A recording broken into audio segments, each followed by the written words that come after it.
Good evening, loves. I have some good news. At least it's good news to me.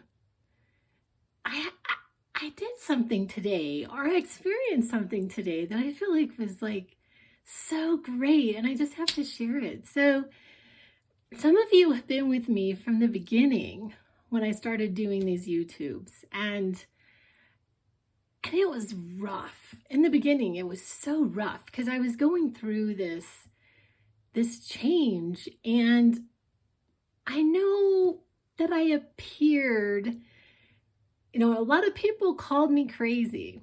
They did. They called me crazy. I sort of identified with that guy in Close Encounters of what was it? The Fifth Kind. I don't remember what the name of it is, but it's like a lot of times people who have an out of the ordinary experience become labeled as crazy.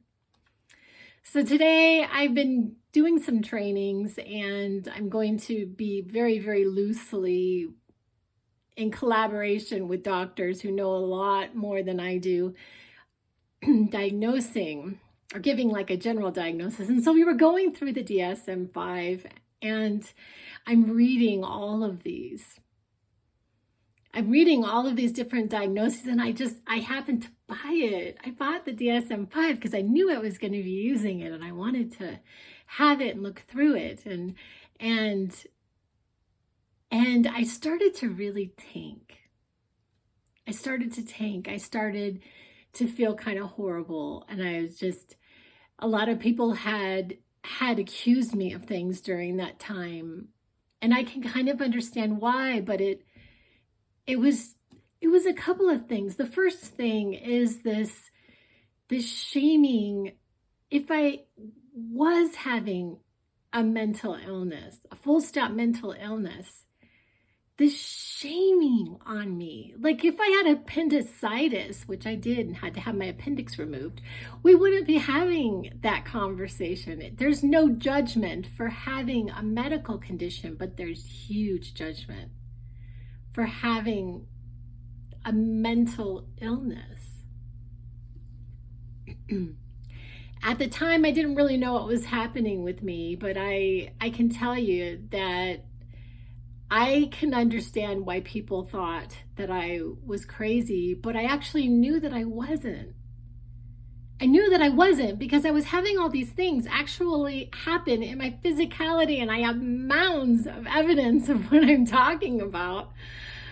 And so, but over the years, it just kind of played on my mind. And one of the first things that I had to just come up with, that I was going to no longer allow people to bring me down with their beliefs about me.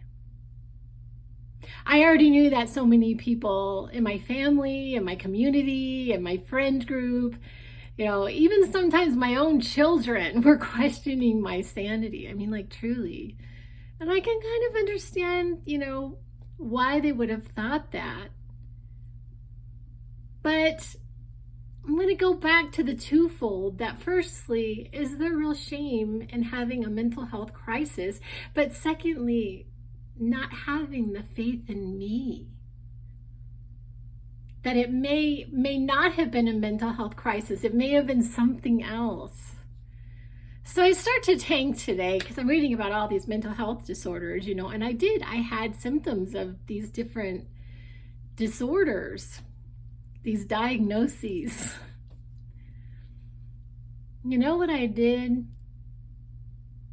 I decided to not go down that path. I mean, I did just a little bit, just enough to feel the negative feelings enough to not want to go down that hole. I was like, no, I'm not going down there. I'm going to choose to love myself. Even if I was mentally ill, even if I did have like a moment, which could be argued that it was both. I was having a mental health crisis, and I was going through some kind of spiritual something that I don't even know the name for, and had really nobody to talk to about it. It was very lonely. It really was. But I decided to love myself in spite of all of it. It was like, okay. And so what? And then I felt just so great. I like felt so great. It's like, so I went from like this, like I use this example for my clients a lot, or I have over the years. I've used this example of a snowball at the top of a hill. So the snowball's on the top of the hill, and then as it goes off the hill, it gains size and momentum. I was able to not go down the hill today. I saw it at the top of the hill and I made a different choice. And I just think this is a huge victory. So I'm trying to figure out how exactly to celebrate this huge victory, because that's what we have to do. And I feel like we don't do enough of that. I feel like we don't do enough of like just basking in the victories, even like small ones, even like feeling like 2% better than we did yesterday. I just feel like we just gotta juice the good for all it's worth. So anyway, I'm off to the grocery store, but I just wanted to share this with you guys. Anyway, I love you and I will be back.